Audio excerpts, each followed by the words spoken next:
Caste system जिसे आज हम जानते हैं वो कभी हमारे भारत में एग्जिस्ट ही नहीं करता था। वो हमारे कल्चर का हिस्सा ही नहीं था। ये सब मिथ है, एक झूठ है। इससे पहले कि आप कमेंट सेक्शन में मुझे गालियाँ दें, मैं आपसे ये कहूँगा कि आप ये वीडियो पूरा देखें, क्योंकि इस वीडियो में मैं प्रूव करूँगा कि caste system is a myth और ये बनाया ही गया था हमारे कल्चर को बदनाम करने के लिए। And I will prove this with facts and evidence. और उसके बाद आप डिसाइड करिएगा कि मैं सही हूँ या फिर गलत। ये जो शब्द है कास्ट, वो ना ही हिंदी का है और ना ही संस्कृत का, मतलब इंडिया का है ही नहीं। ये जो कास्ट शब्द है वो इंडियन एक्सेंट में प्रोनाउंसिएशन है पोर्टुगीज़ वर्ड का कास्टा। ब्रिटिश के अलावा कई सारी ईस्ट इंडिया कंपनी हमारे इंडिया में आई थी हम लोगों को कॉलोनाइज़ करने के लिए, जैसे कि Swedish, Dutch, Danish, Portuguese east India company. जब पोर्टुगीज़ ईस्ट इंडिया कंपनी आई थी तो उसने ये कास्ट वर्ड यूज़ करके लोगों को डिवाइड करने की कोशिश करी और बाद में ये मेथड ब्रिटिशर्स ने उठा लिया। अब आप में से कई लोग सोच रहे होंगे कि यार क्या बात कर रहा है यार ये आदमी। इंडिया की सोसाइटी पिछड़ी थी, उसमें जातिवाद था, ब्रिटिशर्स कहाँ से कास्ट सिस्टम लाएंगे। उन्होंने तो इंडिया को वेस्टर्न एजुकेशन से इंट्रोड्यूस किया हमारी बैकवर्ड सोच हटाने के लिए, कास्ट सिस्टम को मिटाने के लिए। काला खूटा यानी कि काला कुत्ता, खुली का बच्चा यानी कि कुली का बच्चा, ब्लडी बास्टर्ड यानी कि साले नाजायज़। पता है हर शहर में ऐसा मेन डिस्ट्रिक्ट होता था, जैसे कि लखनऊ में हजरतगंज है, वहाँ पे इंडियंस अलाउड नहीं थे। पता है तुम लोगों को कि अगर किसी इंडियन को एक लोएस्ट से लो ब्रिटिश ऑफिसर से मिलना होता था तो वो उसके सामने बैठ नहीं सकता था अनलेस उसके पास एक सर्टिफिकेट हो जो दिखाएगा, वरना तो खड़े होकर सर झुका के ही बात करना होता था। मतलब इस लेवल की ह्यूमिलिएशन, डिस्क्रिमिनेशन और रेसिज्म था। कुछ पब्लिक प्लेसेस में यहाँ तक कि लिखा रहता था कि Indians and dogs are not allowed. इन हरामजादों के तो खून में ही रेसिज्म और बिगेटरी था। और तुमको क्या लगता है कि वेस्टर्न एजुकेशन से इन्होंने कास्टिज़म हटाया? यार तुम ही बताओ कि कोई वो चीज़ कैसे हटा सकता है जिस पे वो खुद बिलीव करता हो, खुद ही प्रैक्टिस करता हो। इंडिया में कास्टिज़म और रेसिज्म कभी था ही नहीं। ये सब ब्रिटिश अपने साथ लाए थे और उन्होंने इंडिया पे इम्पोज किया इंडिया को डिवाइड करने के लिए। अब तुम लोगों में से कुछ लोग सोच रहे होगे यार इससे ब्रिटिशर्स को क्या मिलेगा। भारत एक ब्रिटिश की बहुत फेमस पॉलिसी थी, उसके बारे में तो आपने शायद पढ़ा भी होगा, डिवाइड एंड रूल। क्या ये सिर्फ हिंदू और मुस्लिम के लिए ही था? नहीं, हिंदू, मुस्लिम, ब्राह्मण, दलित सबके लिए था। जब British east India company India I तो उनके साथ मिशनरीज भी आए थे और इन्होंने एंटी इंडिया और हिंदू फोबिक प्रोपोगेंडा चलाया। ऐसा करने से उन्हें क्या मिलेगा आप सोच रहे होंगे? कन्वर्जन। जब इंडिया में तुर्क इन्वेडर्स आए थे तब उन्होंने हमारी लाइब्रेरीज, यूनिवर्सिटी सब तोड़ डाला और काफ़ी गुरुओं को मार दिया। इस वजह से जब ब्रिटिशर्स इंडिया आए तब काफ़ी कम लोगों को ये संस्कृत आती थी और इस वजह से जब इन लोगों ने वेदास को संस्कृत से इंग्लिश में ट्रांसलेट किया तो उसको अपने हिसाब से लिख कर लोगों में दरारें बनाई। जब इन मिशनरीज ने स्टार्टिंग में इंडियंस को कन्वर्ट करने की कोशिश की तो उनकी ये चाल नहीं चली, बिकॉज हर इंडियन अपनी संस्कृति और अपने कल्चर से बहुत ही ज़्यादा प्राउड था। कहते नहीं है कि अगर किसी सोसाइटी के थॉट प्रोसेस को चेंज करना हो तो पहले एजुकेशन को चेंज करो, तो उन्होंने वही किया और इंडिया का जो एजुकेशन सिस्टम था उसको अपने कंट्रोल में ले लिया और अगली जनरेशन का ब्रेन वॉश किया थ्रू एजुकेशन। और ये कहा कि हम इंडियंस बैकवर्ड हैं और हमारे यहाँ कास्टिज़म है, हम मूर्ति पूजा करते हैं, हम कमज़ोर हैं। अब इससे ये हुआ कि अगर कोई अपने कल्चर से बहुत ही ज़्यादा प्राउड है और उसको ब्रेन वॉश करके ये साबित कर दिया जाए कि उसका कल्चर बहुत ही ज़्यादा पिछड़ा और बेकार है, तो वो खुद को दूसरों से कम समझने लगता है और अपने कल्चर को भी ख़राब और पिछड़ा समझने लगता है। जब ऐसा होता है ना तो उसका प्यार अपने कल्चर के प्रति बहुत ही कम हो जाता है और उसको कन्वर्ट करना बहुत ही आसान हो जाता है। इट्स अ सिंपल साइकोलॉजी और मिशनरीज ने यही किया और इसका सबसे बड़ा एग्जांपल है अफ्रीका। अगर आप अफ्रीका की हिस्ट्री में थोड़ा भी रिसर्च करेंगे ना तो आपको बहुत ज़्यादा सिमिलैरिटीज़ दिख जाएंगी। एक बहुत ही फेमस कोट है, मैं उसको कोट करना चाहूँगा। When the missionaries arrived the Africans had the land and the missionaries had the Bible. They taught us how to pray with our eyes closed. When we opened them they had the land, we had the Bible. और यही India में हुआ। अब आप सोच रहे हैं यार तुमने तो कहा था कि तुम फैक्ट्स दोगे, ये सब तो थ्योरीज हैं। Have patience guys. Western education start होने के कुछ साल बाद राजा राम मोहन रॉय, देवेंद्रनाथ टैगोर जैसे लोग हमारे सो कॉल्ड पिछड़े कल्चर में रिफॉर्म लाना चाहते थे, उसको मॉडिफाई करना चाहते थे। अब इन सब ने वेस्टर्न एजुकेशन ले रखी थी और इन सबके व्यूज़ में पता है क्या चीज़ कॉमन था?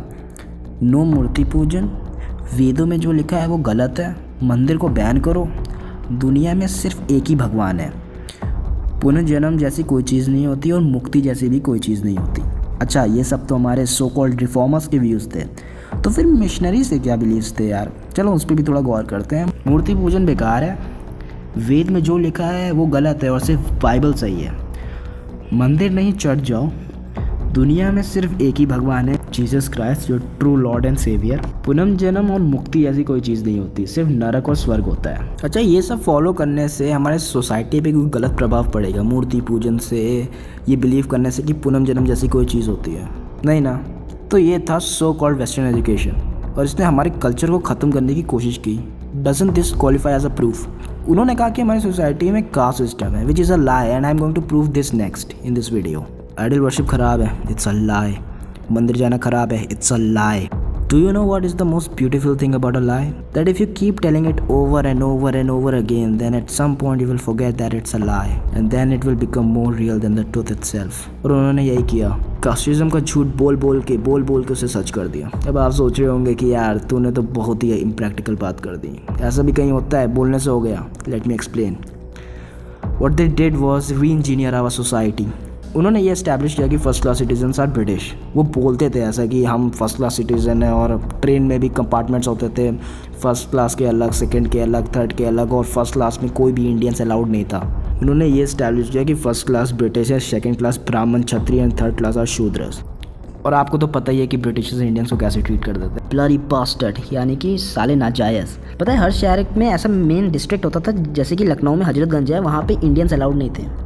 पता है तुम लोगों को कि अगर किसी इंडियन को एक लोएस्ट से लो ब्रिटिश ऑफिसर से मिलना होता था तो वो उसके सामने बैठ नहीं सकता था अनलेस उसके पास एक सर्टिफिकेट हो जो दिखाएगा, वरना तो खड़े होकर सर झुका के ही बात करना होता था। अच्छा, अब अपर क्लास हिंदूज़ लो क्लास हिंदूज़ को कैसे ट्रीट करते थे? उनको यूनिवर्सिटीज़ और मंदिर में अलाउ नहीं करते थे। अपर क्लास हिंदू के बराबर एक लो क्लास हिंदू बैठ नहीं सकता, उनके साथ खाना नहीं खा सकता। आपको कोई कोरिलेशन नहीं दिख रहा है इसमें? सोच वही है, बस रिश्ता नया है। क्योंकि ब्रिटिशर्स हम पे राज करते थे, इस वजह से इंडियंस ने उन्हें सुपीरियर मान लिया था ताकि वो हमसे बेहतर हैं, और उनको बहुत ज़्यादा फॉलो करते थे। और इसी वजह से गोरे स्किन के पीछे लोग अभी तक पागल हैं। और इसी वजह से जिस तरह फर्स्ट क्लास ब्रिटिशर्स ने सेकंड क्लास इंडियंस को ट्रीट करते थे, उसी प्रकार second class Indians third class Indians को करते थे। और इस तरह ब्रिटिशर्स ने हमारी सोसाइटी को री इंजीनियर किया, जिसे हम लोग अभी तक झेल रहे हैं। अभी तक मैंने आपको 3 मेजर एविडेंस देके विद फैक्ट्स एंड पैटर्न ये प्रूव कर दिया कि कास्ट सिस्टम और हिंदू फोबिया के लिंक्स डायरेक्टली हैं ब्रिटिश, वेस्टर्न एजुकेशन और मिशनरीज से। Facts and pattern, are they beautiful? अब आगे मैं ये प्रूव करूँगा कि कास्टिज्म जैसी बिगेटरी हमारे कल्चर और वेदों में नहीं है, और अब मैं ये प्रूव करूँगा with facts and evidence. Caste system या फिर जातिवाद हमारे कल्चर और शास्त्रों में नहीं लिखा हुआ है। अब इसके काउंटर आर्ग्यूमेंट में लोग ये कहते हैं कि ब्रो मनुस्मृति में तो लिखा है। यार पहली बात तो ये वो कोई जाति या कास्ट नहीं है, उसे वर्णा कहते हैं। वैसे 4 वर्णा होते हैं, शूद्र, वैश्य, क्षत्रिय एंड ब्राह्मण। अच्छा, तो ज़्यादा लोगों को संस्कृत नहीं आती थी, तो जब इसका इंग्लिश में ट्रांसलेशन हुआ by Max Muller, a British propaganda spreader, तो उसने इसमें से आधी चीज़ें उड़ा दी। दुख की बात तो यह है कि डॉक्टर B.R. अम्बेडकर जी ने भी इसी से रेफरेंस लिया था। अब मैं बताता हूँ कि एक्चुअली मनुस्मृति में लिखा क्या था। मनुस्मृति में लिखा था कि 4 वर्णा होते हैं, शूद्र, क्षत्रिय, वैश्य एंड ब्राह्मण। मैक्स मुलर ने सिर्फ यहीं तक लिखा था और बाकी की 2 लाइनें उड़ा दी। वो बाकी की 2 लाइन में ये लिखा था कि एक ब्राह्मण शूद्र बन सकता है और एक शूद्र ब्राह्मण, उसी प्रकार एक वैश्य क्षत्रिय बन सकते हैं और क्षत्रिय वैश्य। वाह, सरप्राइज ना? You don't have to take my word on it, just Google it. जो इतनी इंपॉर्टेंट लाइन को ट्रांसलेशन के समय स्किप कर दे, उसका प्रोपोगेंडा और मानसिकता एक मूर्ख व्यक्ति भी आराम से समझ सकता है। Let me explain. किसी भी व्यक्ति का वर्णा उसके बर्थ से डिसाइड नहीं होता है। मान लो एक ब्राह्मण का एक बेटा पैदा होता है, अगर वो वेदों का ज्ञान लेता है तो ब्राह्मण बन जाता है, अगर वो शस्त्रों का ज्ञान लेता है यानी कि वेपन्स, तो वो क्षत्रिय बन जाता है, और अगर बिजनेस का लेता है तो वैश्य। और मान लो कि वो लड़का निकम्मा निकल गया, ना उसको वेदों का ज्ञान है, ना शास्त्र का, और ना ही बिजनेस का, तो वो सर्वाइव करने के लिए क्या करेगा? मैनुअल लेबर, तो वो शूद्र बन जाता है। और इसी शूद्र का बेटा अगर वेद का ज्ञान ले ले तो वो ब्राह्मण बन जाएगा, शस्त्र का ले ले तो क्षत्रिय बन जाएगा, अगर बिजनेस का ले ले तो वैश्य बन जाएगा। इसमें क्या गलत लिखा है? This is how any modern society works, whether it's America, Europe और इवन इंडिया टुडे। लोग कहते हैं कि शूद्रों से नाली साफ करवाई जाती थी। नहीं यार, जो मैनुअल लेबर करते थे, वेदर वो नाली साफ करने का काम हो या फिर ईंट उठाने का काम हो, any kind of manual labour, उन्हें शूद्र कहा जाता था। जिस तरह हम बिजनेस करने वाले को बिजनेसमैन कहते हैं, उसे वैश्य कहा जाता था, सोल्जर को क्षत्रिय और स्कॉलर को ब्राह्मण। ऐसा नहीं था कि कोई शूद्र का बेटा है जिसको वेदों का ज्ञान है, उससे कह रहे हैं कि चल नाली साफ कर। अब वो शूद्र नहीं है, अब वो ब्राह्मण है। हाँ, मगर उसके पापा अभी भी शूद्र है। Are you getting it? Let me give you another example. मान लो एक रिक्शा चलाने वाले के बेटे ने इंजीनियरिंग कर ली। अब वो रिक्शा तो नहीं चलाएगा, अब वो इंजीनियर है, जॉब करेगा। हाँ, पर उसके पापा अभी भी रिक्शा वाले हैं, वो इंजीनियर थोड़े ना बन जाएंगे और उसके ऑफिस में जाकर काम करने लगेंगे। Are you getting the point I am trying to make? Varna system is an example of how any society works. अगर तुम पढ़ोगे तो कामयाब होगे, नहीं तो टिलिया खींचोगे। Isn't this the truth? अब इसमें क्वेश्चन ये आता है कि ब्राह्मण को सबसे ऊपर क्यों कंसिडर किया जाता है? ईजी है। लोग कहते हैं कि ब्राह्मण लोगों को ऑप्रेस करते थे। यार इंडियन सोसाइटी में पावर ब्राह्मण के पास नहीं थी बल्कि किंग के पास होती थी, जो कि क्षत्रिय थे। और ब्राह्मण सबसे ऊपर इसलिए होते थे क्योंकि ना हमारी जो सिविलाइजेशन है, हमारी जो कल्चर है, उसने हमेशा नॉलेज को एडमायर किया है।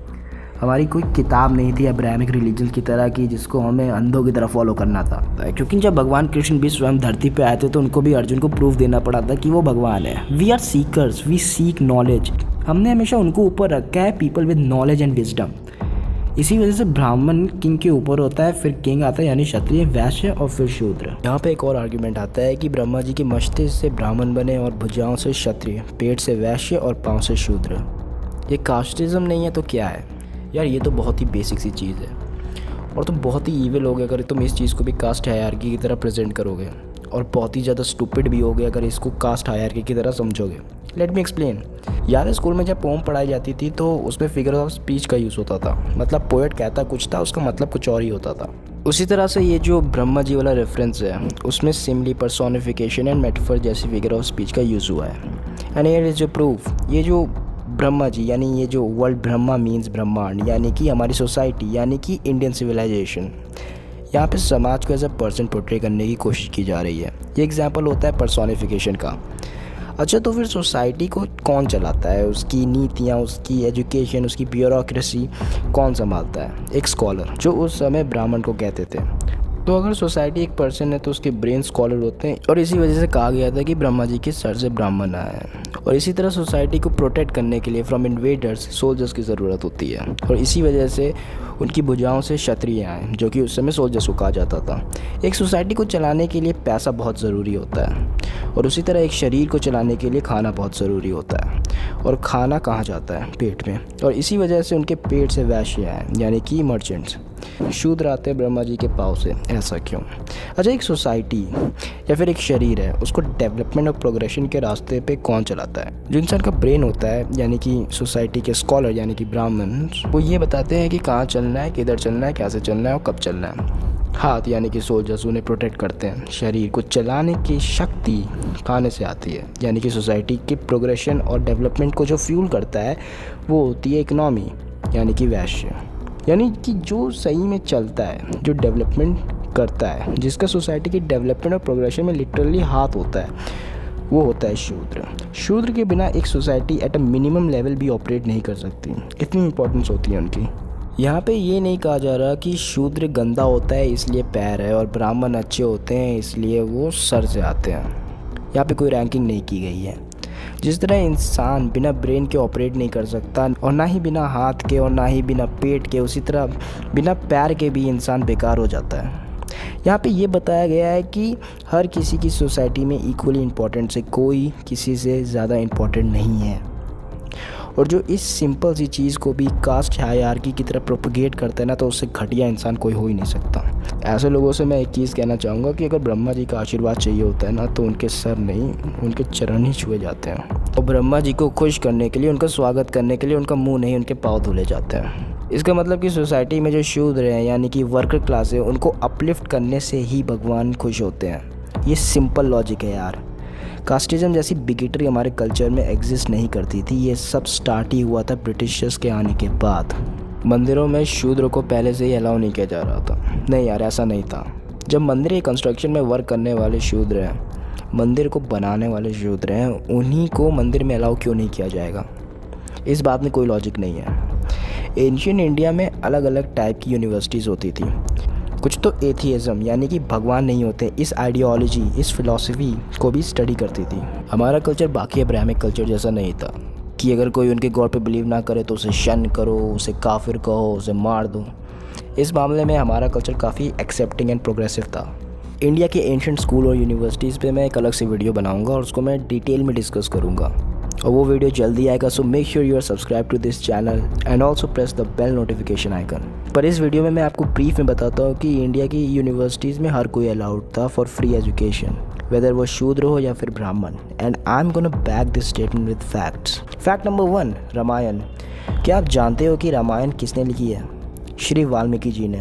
वाल्मीकि जी अपने टाइम के बहुत ही रिस्पेक्टेड एंड हाईली एजुकेटेड, बहुत ही ग्रेट सेज यानी कि ऋषि थे। क्या आप ये बता सकते हैं कि श्री वाल्मीकि जी किस वर्ण में पैदा हुए थे? शूद्र। अच्छा, अगर इंडिया के कल्चर में इतना कास्टिज्म और बिगेटरी था तो फिर एक शूद्र ऋषि कैसे बन गया? उनकी लिखी हुई रामायण लोगों ने इतनी एक्सेप्ट कैसे कर ली? उनको इतना एजुकेशन कहाँ से मिल गया कि उन्होंने पूरी की पूरी रामायण ही लिख डाली?